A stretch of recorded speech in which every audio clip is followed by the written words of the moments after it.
July half, sending off the ghosts. The ghosts were sent off, and the gates of the underworld were closed. On the night of the ghost festival, a notorious bachelor in town died. His head was hung high, his lower body severed and turned into cured meat. There were no traces of a living person committing the crime at the scene, only a paper figure with its eyes painted on. A paper figure with painted eyes. It invites a ghost to possess it. Everyone said it was his paper wife coming to claim his life. Paper figures come in two types, one for the dead, one for the living. Here comes a thrilling, complete suspense story for scared little ones. Type 66,622 to wish yourself blessings from the heavenly officials, freedom from all taboos, and smooth sailing in all things. Hold tight to your boyfriend, connect to good Wi-Fi, and let the exciting story begin now. My family's shop sells the latter kind of paper figures. These days, the economy's been tough. I majored in the cutthroat field of marketing in college, and right after graduating, I returned to my hometown to take over my dad's paper craft shop. Don't make paper figures for those bachelors. My family has a unique craft. Our paper figures look so lifelike they could pass for real people. Because of this, the bachelors in town call our creations paper wives. These days, getting married isn't easy, and there are plenty of bachelors around, so our shop's business has always been pretty good, until one day, a regular customer of the paper craft shop died. They say it was the paper wife he took home that killed him. Asterisk ding-a-ling asterisk the paper wind chime at the door rang. Two people walked in. I was busy with my work, not even looking up. Hello, feel free to look around. Elise business. Do you recognize this person? A photo was slapped onto my workbench. I looked up. The man in the photo looked familiar. It was Tai Sang-yua, the town's infamous bachelor. I know him. He's been to my shop to buy stuff. He's dead. It happened last night. Yesterday was the ghost festival. I stopped what I was doing. Yeah, I heard. At the crime scene, apart from a paper figure sold from your shop, there were no other traces of a crime. When he came to buy something from you, did he act unusual in any way? I don't know. My dad was the one who dealt with him that time. Where's your dad then? He's out drinking. My dad had told me before to tell others he was home. I don't know what's wrong with him. These past few days, he's been acting secretive, like he's up to something. Seeing they weren't getting much out of me, the two cops lingered for a few minutes before leaving. Once the cops were far enough away, I wiped the sweat off my brow and shouted into the house, "Dad, what's going on? Didn't Tai Sang-yua's paper wife get damaged? When did you fix it?" Tai Sang-yua had a paper wife he cherished deeply. While others swapped out their paper wives often, Tai Sang-yua stuck with the very first one he bought. Everyone said Tai Sang-yua was too poor to afford a new paper wife, but only me and Dad knew Tai Sang-yua had money. There was no response from inside. Puzzled, I went in to check. My dad's head was submerged in a basin of water, a thin black thread wrapped around his neck. His dark, thick lower body was tied with a rope hanging from the rafters. I rushed to his side, reaching to check his breathing. No breath. He was already dead. "Dad, who killed you?" The rest of my wails caught in my throat. To my dad's right stood a delicate paper figure. At first glance, its face was round like the moon, skin pale, lips red. It looked almost alive. In its hand was a paper axe, a trace of fresh red dripping from it. Most importantly, the paper figure's eyes had been painted with blood. It was Tai Sang-yua's paper wife. I don't know if it was my imagination, but its eyes seemed to blink. Under the dim light, it looked even more eerie and sinister. I was terrified. My dad was dead, and in the exact same way as Tai Sang-yua. You're saying that after we left, you found your father dead too? Yes, I said, overwhelmed with grief, crying uncontrollably. Even now, I couldn't believe it. My dad was dead and killed by a paper figure he made himself. Yes, I confirmed. The two cops taking my statement exchanged glances, then looked at me with pity. Comrade, we've noted everything you've told us. Go home and wait for updates. From the way the cops looked at me, it was clear they didn't quite believe my story. But seeing how distraught I was, they didn't press further. Thinking back to the scene at the shop, a sense of absurdity lingered in my heart. Who could have imagined? After a lifetime of crafting paper figures, my dad would be killed by one of his own creations. Right after graduating college, my dad said he was getting old, his eyesight failing. Originally, he didn't want me to take over his trade. He said girls carry too much yin energy, couldn't handle it, and besides, mastering this craft was tough. He'd even considered passing the shop to my male cousins, but none of them amounted to anything, while I, the daughter he'd always overlooked, turned out to have a knack for it. He didn't want to take on apprentices either, so in the end, the paper craft shop fell into my hands. Our family's paper figures were different from others. Most were made for bachelors. According to my dad, this craft had been passed down in our family for over 100 years. The paper figures we made were so lifelike. Sometimes they didn't seem much different from real people. Originally, our paper figures were mostly for funerals, but as the number of bachelors in town grew, starting with my grandpa, we shifted to serving them. These days, marrying a wife costs a fortune, so paper figures became the bachelor's top choice. To make them even more realistic, my grandpa and dad improved the craft. The paper figures they made weren't far off from those plastic girlfriends you see online. But our paper figures had one flaw. They couldn't withstand water or fire, and they never had eyes. The bachelors who bought our paper figures were mostly satisfied, but they always complained about one thing: no eyes. Some customers begged my grandpa to paint eyes on them. Grandpa refused. Painting eyes on a paper figure invites a ghost to possess it. It'll catch fire. You can't do it. Years ago, an old bachelor who'd lost his wife didn't believe it and painted eyes on his paper wife. Within days, he was dead, a gruesome death. His lower body was cut off and turned into air-dried meat. Because that incident involved one of our paper figures, the shop's business plummeted. It wasn't until I was born that things picked up again. The cops thought I was just in shock, talking nonsense, so they told me to go home and rest. Leaving the police station, it was getting late. My dad only had me, his daughter. I still had to arrange his funeral. Funerals need paper figures, so I forced myself to return to the shop despite my fear. The front door had been sealed by the police, but the back door wasn't. Entering through the back, I glanced at the room where my dad died, then hurried past. After years in this trade, I knew some things couldn't be explained by common sense. A paper craft shop is already an eerie place, let alone one where someone died. I grabbed the paper figures for the funeral and was about to leave when a gust of wind came out of nowhere and slammed the door shut. Startled, I clutched the paper figures and ran toward the door, but it wouldn't open, like someone had locked it from the outside. Gold sweat dripped down my face. Then, out of nowhere, a rustling sound filled the room, exactly like paper scraping across the floor. A tense, suffocating atmosphere engulfed the space. I could hear my heart pounding asterisk thump, thump, thump asterisk. I turned my head to look. A delicate paper figure stood to my left. It was Tai Sang-yu's paper wife. No wonder the police didn't find it at the scene. It had been hiding here. Its blood-red eyes wept crimson tears. Sensing my gaze, it grinned, a gaping black mouth splitting all the way to the back of its head.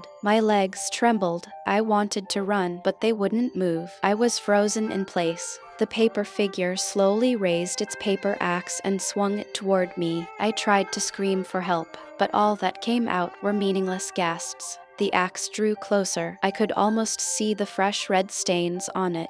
Just as it was a hair's breadth from my forehead, a shout came from outside the door. Someone cursed, and the paper wife's movement stopped. In the blink of an eye, it was gone. I scrambled out, tumbling over myself, and ran straight into someone standing at my door. It was one of the cops from earlier. I was stunned. "How's it you?" "Hello, I'm Lai Xiang. I was passing by and saw your back door open, so I came to check.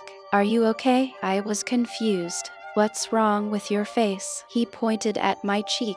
I wiped it and looked at my fingers, black ink, with a strange fragrance I couldn't place. I froze. Could it be I thought about what you said earlier, the paper figure killing people, but aside from Tai Sangua and your dad, it doesn't seem to have harmed anyone else. Is there more to this? Looking at Lai Zhang's curious expression, I hesitated for a long while before my resolve hardened. "Officer Lai, there's something I need to tell you." Back at the police station, I told him a story. 4 years ago, there was a family in town Zhang Yaokai's. They had a daughter named Zhao Pingping, the same age as me, but her family was poor. Her parents, desperate for a son to carry on the family line, had 5 daughters in a row. Pingping was the eldest. It wasn't until the 6th child that they finally had a boy, Zhao Ziwing. Her parents were overjoyed, but soon they realized they couldn't afford so many daughters. They'd either give them away or marry them off.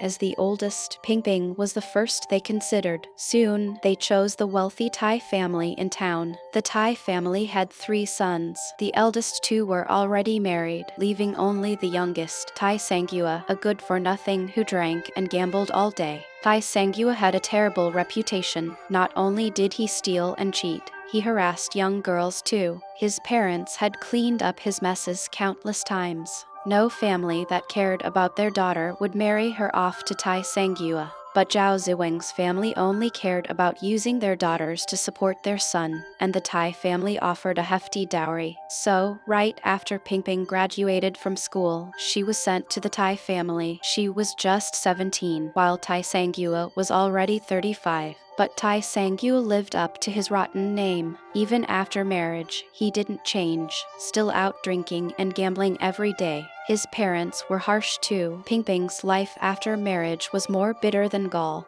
Not only was she tormented by her in-laws daily, she was beaten and cursed by her husband. In 2 years, Pingping lost 4 pregnancies, all beaten out of her by Tai Sangua. When I saw her 2 years ago, she was my age, but she looked like a woman in her 30s or 40s, her eyes devoid of light. Until last year, on the Ghost Festival, she suddenly came to me, saying she wanted my help to escape. I promised I'd find her and help her get away, but before we could meet as planned, I heard she'd died, drowned after falling into the water. I choked up as I spoke. Lai Zhang's expression grew complicated. "So you're saying Tai Sangua and your dad's deaths might be tied to her? Everyone says she came back for revenge. After all, she died on the Ghost Festival. But I always felt her death wasn't that simple." Whether Lai Zhang believed me or not, I told him everything I knew. Leaving the station, it was already 10 p.m. Lai Zhang offered to walk me home, but he got a sudden work call and had to leave.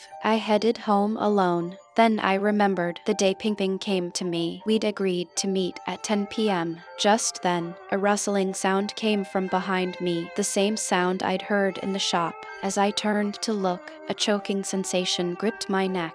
My hands flailed, brushing against something that felt like paper. In a flash, I realized what it was. Tears streamed from my eyes. "Pingping, is that you?"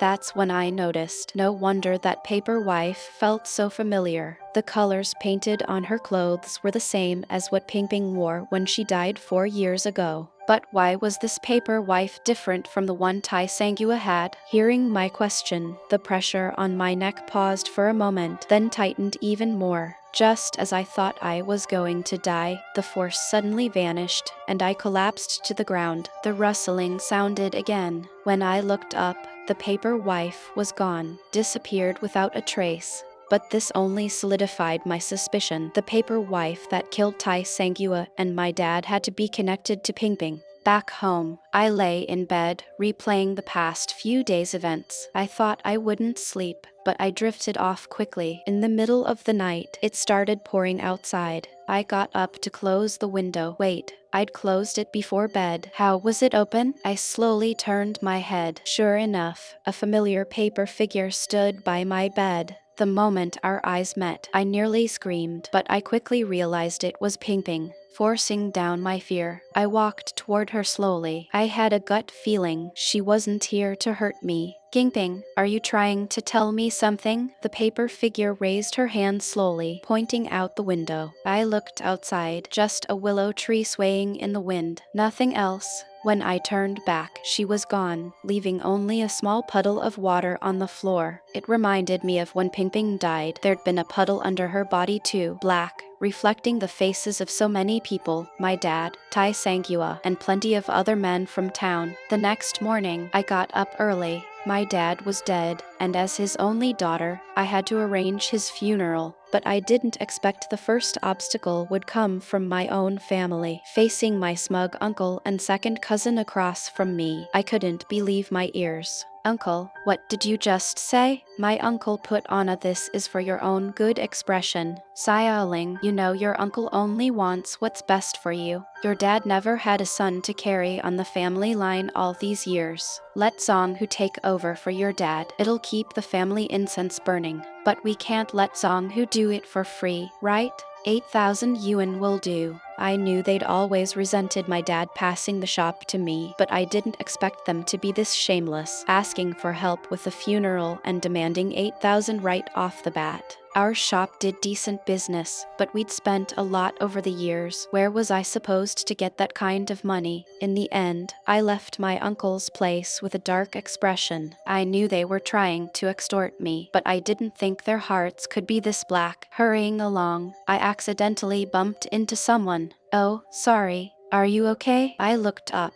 It was my big cousin, Zongguo. My mood softened a bit. Growing up, Zongguo had always been kind to me. Zongguo Chinese letter. Why the rush? Seeing it was me, he let out a relieved breath. It's nothing. Did you just come from my place? Yeah, for uncle's stuff. Yeah. Seeing my sour face, he probably guessed I'd hit a wall with uncle. He reached out and patted my head. Don't worry, I'll help you. I looked at him, touched. Thanks, bro. No need to be so formal with me. Uncle was good to me too. After all, have you got everything ready? Almost. I've got some stuff to take care of. I'll come find you later. With that, Zongguo hurried off, like someone was chasing him. I shook my head with a small laugh, but as I turned to head home, it hit me when I bumped into Zongguo just now. I'd caught a familiar scent on him, the same ink fragrance we used at the shop to paint the paper figures. Why would Zongguo have that smell on him? Had he been to the shop?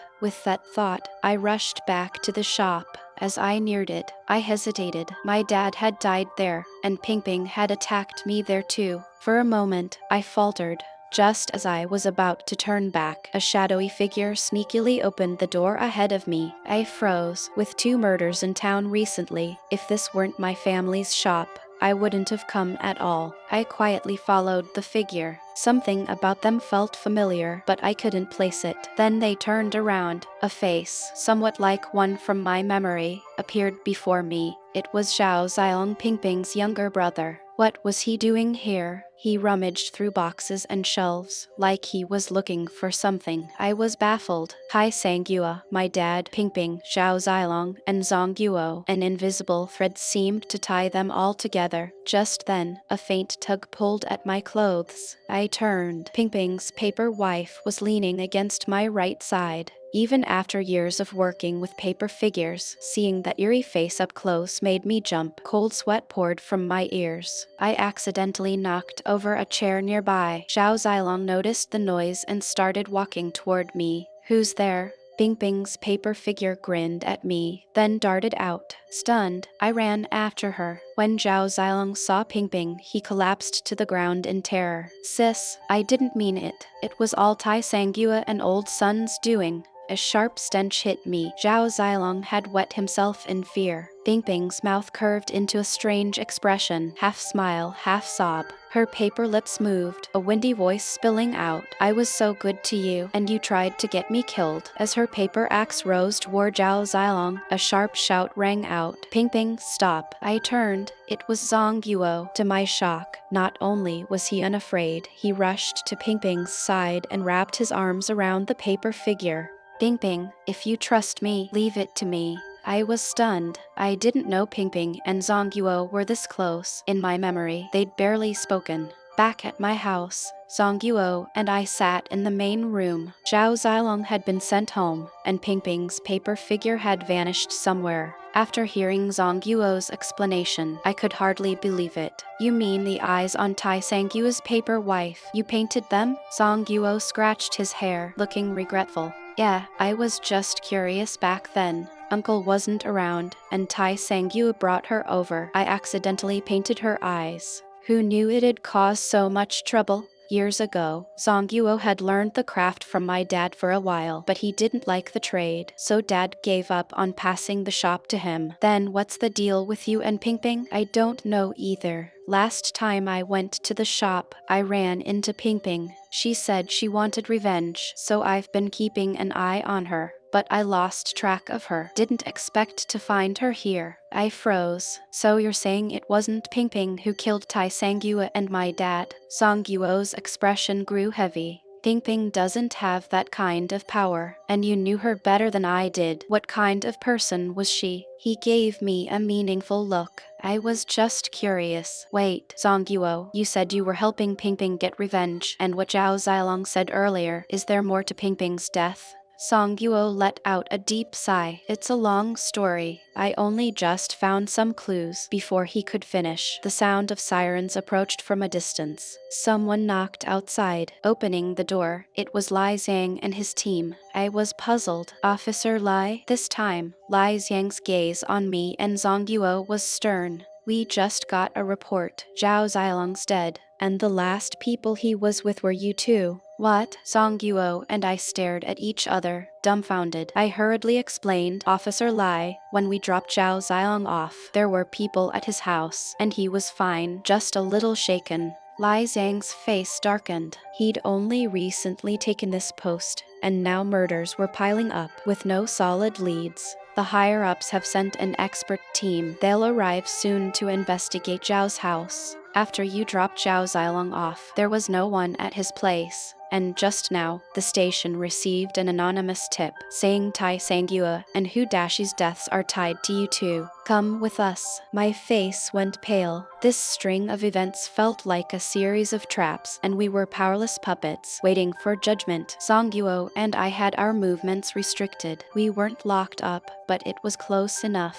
With several deaths in town, people were on edge. The city's expert team arrived. When Tai Sangyua died, Song Yuo and I had both been near the scene. When my dad died, I was right there. And Zhao Zilong, we dropped him off together. From timing and location, we could easily be suspects. What sealed the police's decision to detain us was that anonymous tip claiming solid proof of our crimes. Song Yuo and I were questioned separately. In the interrogation room, the expert team leader, Kyan Kinley, stared at me confidently. You and Zhao Pingping were close, right? I stayed calm. Yes, officer. But that doesn't seem relevant to the case. His eyes glinted, just curious. The rest of the process was routine. I didn't know much to begin with. Song Yuo's side was the same. He admitted he'd had the idea, but hadn't acted on it. Neither of us confessed to killing anyone. The investigation hit a dead end. With nothing solid, they kept us under watch for now. As I sat there lost in thought, I glanced out the window. The willow tree outside the station swayed in the wind. Suddenly, it clicked when Ping Ping's paper figure was at my house. She pointed outside at that willow tree. Could the clue be tied to it?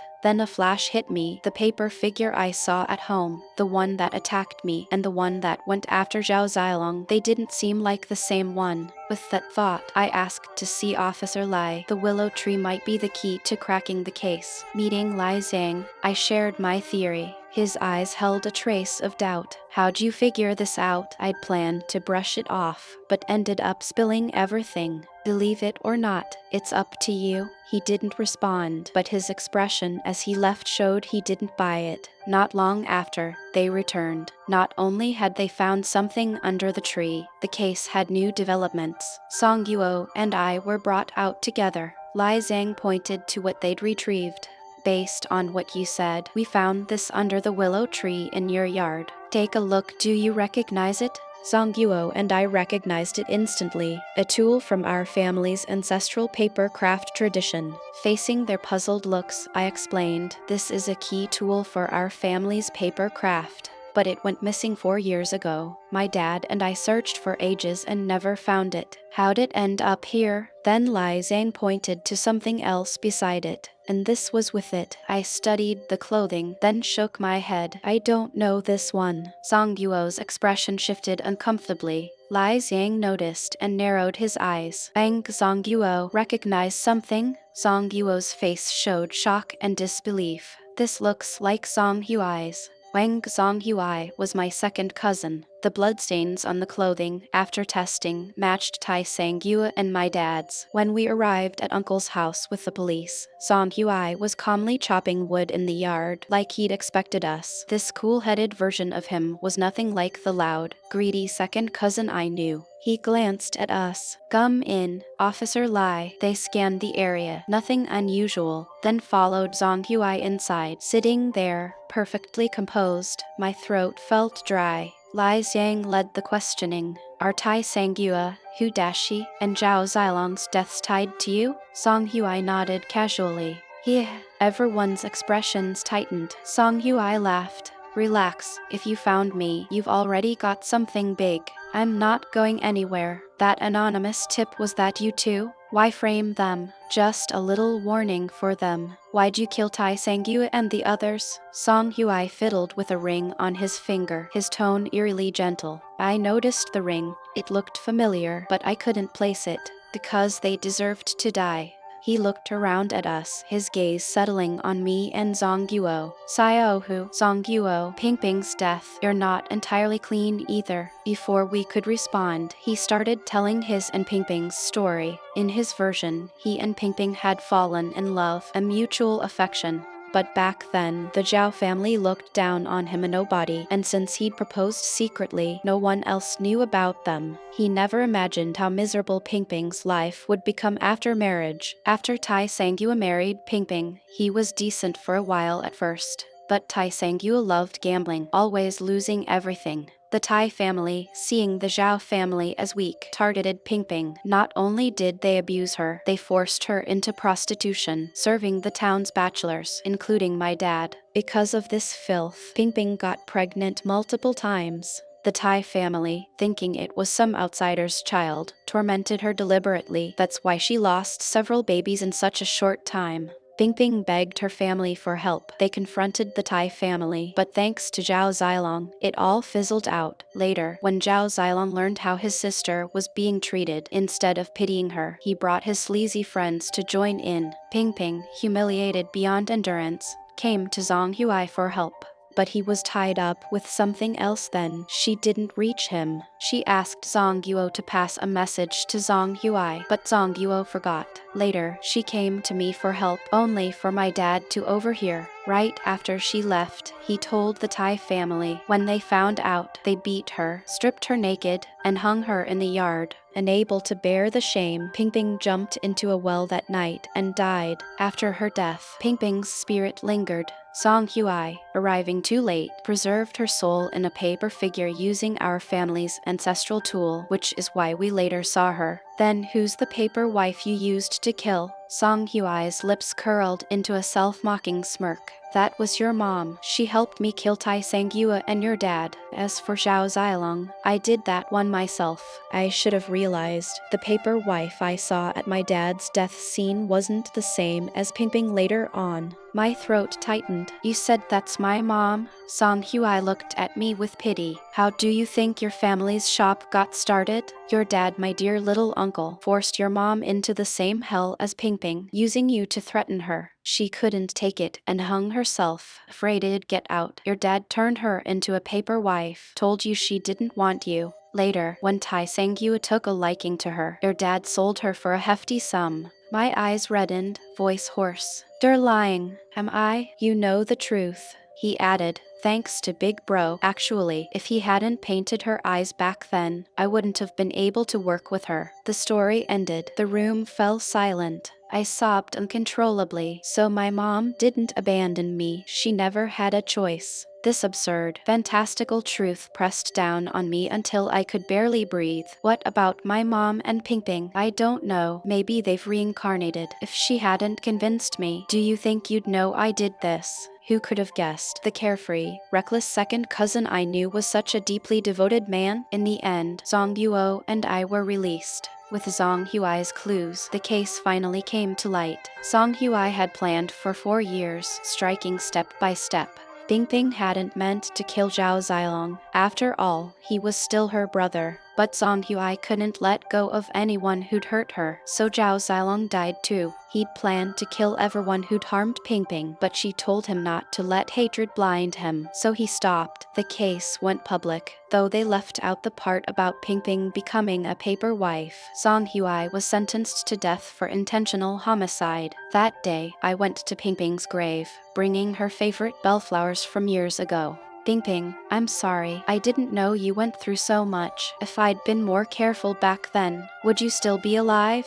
Tears fell like raindrops as I spoke. Just then, a clear voice came from behind. It's okay. I turned through blurry tears. Ping Ping stood there in a tender green jacket, smiling at me like a flower in bloom. Later, I closed the shop and burned the ancestral paper craft tool. When my dad destroyed the evidence back then, he left nothing of my mom behind, so I made a memorial tablet to remember her. With my mom's tablet in my pack, I headed north. This place held nothing for me anymore. Maybe one day, when my heart truly lets go, I'll come back to visit. As I boarded the bus, I took one last look at the town. In the fleeting shadows, I seemed to see 2 carefree girls darting through the alleys, and not far off, a woman in a rose-red dress watching them with a gentle smile, her face bearing a faint resemblance to mine.